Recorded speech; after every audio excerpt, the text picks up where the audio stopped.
E se eu te disser que na sua Bíblia aí tem textos que foram acrescentados, é isso mesmo, eles não deveriam estar aí, mas estão.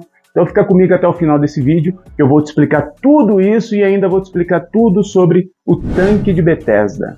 Oi, tudo bem? Eu sou o pastor Berloff e eu estou aqui para te ajudar a entender melhor uns textos bíblicos que o seu pastor chatão só te explicou a mesma coisinha de sempre. Eu sou nascido e criado na igreja igual você, tá bom? Já ouvi dezenas, quem sabe centenas de pregações, textos, aulas sobre o tanque de Betesda, sempre no mesmo papinho de que tinha um anjo lá, e que curava apenas um, e que tinha que ter fé, e que o outro não tinha fé, aquele blá blá blá de sempre que você já conhece, né? Então vamos lá, vamos começar, beleza? O texto de João capítulo 5 começa dizendo que esse tanque ficava em Jerusalém, e que o dia que Jesus foi até lá era uma festa. Isso aí já mostra muita coisa pra gente, porque se havia uma ideia no ar de que aquele tanque curava pessoas e que naquele final de semana, naquele dia, era uma festa, ou seja, os judeus espalhados por toda a região vinham até Jerusalém, é certo dizer que naquele dia o tanque estava lotado, tinha muita gente lá. Conjecturando nesse contexto, também é fácil a gente entender que havia um comércio montado com certeza em volta desse tanque, afinal imaginem só, é o final de semana em que está todo mundo na cidade, é uma festa na cidade e, obviamente, todo mundo que está doente ou tem um parente doente ia passar por aquele local. Pensando além desse final de semana festivo na cidade, é certo dizer também que pessoas viviam lá, que doentes, assim como esse doente que aparece no texto e é curado por Jesus, este homem ele morava lá. Com certeza haviam pessoas em situação de rua que viviam no tanque de Betesda. Ainda olhando o texto, a gente vê que de repente tem um anjo sem agenda, que não comunica ninguém, ninguém sabe dia nem a hora. Ele vem, ele dá a balançada na água e apenas o primeiro de todos os doentes que estavam lá, não importa se era tuberculose, lepra ou um resfriado. Se você foi o primeiro a pular no tanque depois da água agitada pelo anjo sem agenda, você era curado por Deus. Glória a Deus. Glória a Deus. Glória a Deus. Glórias a Deus. Semana do tanque de Betesda, vem para a igreja do tanque de Betesda, é a campanha de Betesda, receba seu milagre, o anjo que agita a água, a pataquada toda. Vamos pensar um pouquinho mais nesse texto. Imagina você doente, talvez prestes a morrer por causa de uma doença, e você recebe a informação que há um local onde há curas divinas, que o próprio Deus pode te curar. Mas quando você chegar lá, é apenas o primeiro que pular num tanque quando um possível anjo balançar essa água. Imagina a disputa que havia nesse lugar. Imagina o tanto de briga que havia naquele local. E estamos falando de uma sociedade de 2000 anos atrás, ok? Imagine a higiene desse ambiente. Imagine toda a rixa. Imagine o tanto de morte. Inclusive, você que assistiu o meu vídeo anterior, eu disse que Hades, sendo uma aplicação de inferno como um ambiente social onde pessoas vivem sem dignidade humana, poderia ser aplicado facilmente no nosso tanque de Betesda. Sim, o tanque de Betesda era um inferno da sociedade onde Jesus vivia. Talvez você pense assim, não, pastor, pô, eu até já desconfiei desse texto, eu realmente sempre achei meio estranho, meio errado, mas fazer o quê? Tá na Bíblia, né? A Bíblia tem cada coisa, é verdade, eu concordo com você, mas olha só, aqui a parada é outra, eu vou te explicar. Bom, eu não sei o que é que você pensa quando você pensa em um tanque, o tanque de Betesda. Não sei se você pensa em algo assim, ou algo mais ou menos assim, tá bom? Mas tira tudo isso da sua cabeça, tá? Aliás, a palavra aqui que é traduzida para tanque é uma palavra que deveria ser traduzida para piscina. A palavra no grego é columbreta, que seria melhor traduzido como um grande tanque para se banhar, e até mesmo se banhar em grupo, ou seja, uma piscina. Agora tem essa informação do Evangelho de João que fala sobre essas 5 entradas, esses 5 lados. E isso sempre foi um ponto de tensão, porque em toda a história da arqueologia nunca se encontrou nada parecido naquela região com 5 entradas ou 5 lados, tipo um pentágono. Em 1988, as escavações começam a encontrar o local que hoje nós sabemos que é o tanque de Betesda. E na verdade, esses 5 lados na verdade 5 entradas, 5 portas que haviam no tanque. Você pode dar uma olhadinha na imagem e cada parede com essa divisão no meio tinha uma porta. Ali eram as 5 entradas. É por isso que nunca foi encontrado nada parecido com um pentágono, porque de fato não era. Era um complexo, eram 2 tanques e um grande complexo que estava ali naquela região. E você já parou para se perguntar, mas o que era essa piscina? Por que isso estava ali? Por que aquilo foi construído? O que isso significava? Bom, as mesmas escavações mostraram que ali era um antigo templo ao deus Asclepio, ou também chamado de Esculápio. Hoje nós conhecemos esse deus como um deus da medicina, um deus que tem a sua origem greco-romana. E pelo amor de Deus, depois de eu ter te falado isso, você deve ter se perguntado aí, mas peraí, o que um templo de um deus greco-romano estava fazendo em Jerusalém na época de Jesus? Esse pastor só pode. É porque você só fica ouvindo seu pastor chato aí que fez a faculdade aí do seminário da igreja dele e não te ensina nada de história. Eu tenho dito nos meus vídeos anteriores que se você quiser saber mais sobre a história do Antigo Testamento, divisão dos reinos, construção de 2 templos, comenta para mim o que você quer ver aqui no meu canal, que eu vou trazer esse conteúdo para você. O que eu já tenho dito e repito aqui é que a história de Israel é uma história muito grande. E quando nós estamos ali no período de Jesus, muita coisa já tinha acontecido na história de Israel. Só sobre exílios, Israel já tinha passado lá pelo exílio egípcio, depois o exílio com os assírios, depois o exílio com os persas, depois o exílio com os babilônicos, e na época de Jesus, Israel estava sendo invadida pelo Império Romano, que já estava também todo sincretizado com os gregos. Obviamente, em um desses exílios, esse templo foi construído ao deus deles, que era considerado o deus da cura. Só para você saber, em todo o território do Mar Mediterrâneo, foram encontrados mais de 100 templos a esse mesmo Deus. Afinal, ele era o Deus da cura. Estamos falando de uma sociedade que vivia em guerra. Então, em todo lugar havia um templo, ou pelo menos um pequeno templo, a esse Deus, para que os soldados pudessem interceder pela cura. Bom, depois ali da volta do exílio babilônico, com o Império Persa ajudando, Rainha Esther, você não sabe do que eu estou falando? Comenta que eu trago esse conteúdo para você.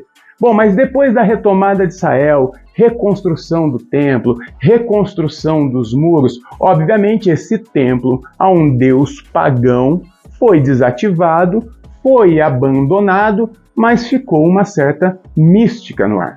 E também tem uma curiosidade bem legal. Como a arquitetura não era uma arquitetura judaica, a forma como era feito o abastecimento de água nesse tanque era diferente do que era acostumado na época. Então esses muitos forasteiros que vinham de fora para conhecer o tanque não conheciam a forma como a água chegava até lá, que era uma forma subterrânea. Então essa água entrava vez ou outra por baixo e agitava a água. E por causa da ignorância local, houve uma mística que aquilo era um anjo que descia sem agenda. Então uma história de um templo antigo ao Deus da cura, mais uma água que se move sem explicação e de repente uma cura ou um relato de cura que aconteceu naquele local, pronto, está criado a mística do tanque de Betesda. Ah, beleza, pastor, a explicação é até legal, coerente, legal. Mas a Bíblia está dizendo lá bem claramente, se liga só, de vez em quando descia um anjo, ele agitava as águas. Tá na Bíblia, pastor. Pelo amor de Deus, não tenta e conta a Bíblia. Isso aí, heresia, hein? Não está na Bíblia. Não, mas está aqui na Bíblia. Não, mas não era para estar na Bíblia. Mas está na sua Bíblia. Inclusive na minha Bíblia. Está nessa Bíblia. Está nessa Bíblia. Está nessa Bíblia. Está nessa Bíblia. Está nessa Bíblia. E está naquela Bíblia que eu não consigo pegar, porque senão eu saio do enquadramento da câmera. Sim, está na Bíblia. É verdade que está na Bíblia. Mas deixa eu te explicar uma coisa rapidinho. Você sabe que a Bíblia, para começar, não foi escrita em português. E a Bíblia também não é um único livro. Ela é um compilado de livros escrito em 3 línguas originais, o grego, o hebraico e o aramaico, que remonta uma história de 4.000 anos e que foi escrito ao longo de pelo menos 900 anos de história. É muita coisa, né? Comenta que eu trago um vídeo sobre isso. Sobre os textos originais, nós não temos absolutamente mais nada. Nem um fragmento, nem uma vírgula sequer de um possível texto que seja original. O que o Marcos escreveu. O que o João escreveu. Nada. Então o que nós temos são as primeiras cópias. E você deve saber que não tinha máquina de Xerox naquela época. E nem aquele... como é que chama? Aquele bagulho que a gente ficava chapado na escola, na 5ª série. Eu tinha 12 anos e já ficava chapado daquele negócio. É mimeógrafo, cara. É mimeógrafo. Quem nunca ficou chapado de álcool, de mimeógrafo aí, não soube aproveitar bem a infância na escola. Bom, sem Xerox, sem mimeógrafo, o que tinha? Cópia à mão. Você pega o original e faz uma cópia manuscrita. Então o que nós temos de mais antigo dos textos são as primeiras cópias. E até o século V depois de Cristo, 500 anos depois de Jesus, este versículo 4 não aparece em nenhuma cópia. Então, em todas as cópias que nós temos até o 5º século depois de Jesus, este versículo 4, apenas o versículo 4, e todo o versículo 4, ele não aparece. Ele só começa a aparecer depois do 5º século, como se fosse uma nota de rodapé. Aliás, pega as Bíblias que você tem aí na sua casa, todas elas, e vai agora até esse texto de João, capítulo 5, versículo 4. Pega todas. É bem possível que você encontre uma versão mais antiga que este versículo vai estar entre colchetes. E se você olhar depois lá no índice da sua Bíblia, você vai descobrir que tudo que estiver entre colchetes nessa Bíblia é justamente textos que foram acrescentados. Se você tem uma Bíblia aí da versão NVI, a nova versão internacional, uma das mais populares, pega ela e abre ela agora. Você vai ver que sobre o versículo 4 tem uma nota de rodapé. Vai lá e lê a nota de rodapé.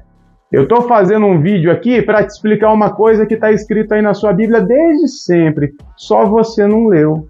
Dá aquela vergonhinha, né? Você fala, ixi, era só ter lido, hein? Não é nem bagulho de tradução de grego. Não, era só ler mesmo, interpretação de texto. Eu sei. A religião tem esse dom de manipular a forma como nós olhamos para o texto bíblico. Para isso que eu estou aqui, para te ajudar, para te dar esse caminho, para você entender algumas coisas que a religião sempre fez questão de esconder de você, como esse texto que não existe. Nunca existiu anjo que descia lá, afinal, seria uma prática horrível de Deus, gerando disputa, gerando expectativa. O que havia lá era uma mística essa que foi contada por algum copista no 5º século, que quis explicar em sua cópia manuscrita por que essas pessoas se juntavam naquele local. Quer ver? Faz a leitura agora do texto sem o versículo 4. Olha o que o evangelista João disse. Viu? Ele explica que acontecia o fato, as pessoas se juntavam, e o motivo das pessoas se juntarem, quem explica é o fulano de tal aí que a gente não sabe quem é, com a nota de rodapé dele aí, ó. Hoje essas duas coisas estão juntas na sua Bíblia e você não sabia dessas informações. Textos como esse, que está entre colchetes aí na Bíblia que eu falei, que tem nota de rodapé na NVI, tem mais de 10 na sua Bíblia. Quiser um vídeo sobre isso, já sabe, você já sabe. Bom, resumindo, Jesus vai num lugar considerado um inferno na sociedade, onde havia um acúmulo de vários doentes, todo tipo de doença possível, doenças hoje que nós nem conhecemos mais, porque graças ao avanço da medicina, ao SUS, já foram erradicadas, mas que Jesus vai até aquele local, um local sombrio, um local podre, um local onde pessoas não poderiam estar e viver, mas que infelizmente se aglutinavam ali por causa de uma mentira religiosa. Qual é a diferença do tanque de Betesda com a maioria dessas igrejas hoje, que só reúnem pessoas atrás de milagres? E de todos que estavam ali, o único que recebeu algo de Jesus foi aquele que não tinha mais condição de correr atrás do milagre. Foi aquele que já tinha desistido, foi aquele que não tinha mais saída. Se a sua igreja é uma dessas igrejas que fica pregando milagre, tarde do milagre, sai de lá, só sai. Não pede nem autorização, senão o pastor vai comer sua mente e não vai deixar você sair de lá. Eu sei do que eu estou falando, eu conheço esse sistema de dentro. Foi para a liberdade que Jesus nos libertou, né? E essas manipulações religiosas não cabem mais contra nós. Aí, gostou do conteúdo, não gostou? Eu sei que você gostou. Se você não gostou é porque você não é inteligente. Agora, você que gostou, se inscreve no canal. É difícil gerar conteúdo aqui, então se inscreve. Deixa o like, ativa o sininho, pega o link e manda no grupo da sua igreja. Me segue lá no Instagram para conteúdos diários, caixinha de pergunta, live todo dia. Conheça a nossa igreja, seja acolhido, a primeira igreja online do Brasil. E dá uma olhadinha também na nossa Escola Brasileira de Teologia, onde eu dou aula. É isso mesmo, semana que vem tem mais vídeos, se Deus quiser, se vocês ajudarem também, comentando, compartilhando, pedindo vídeo. Valeu, tamo junto, grande abraço!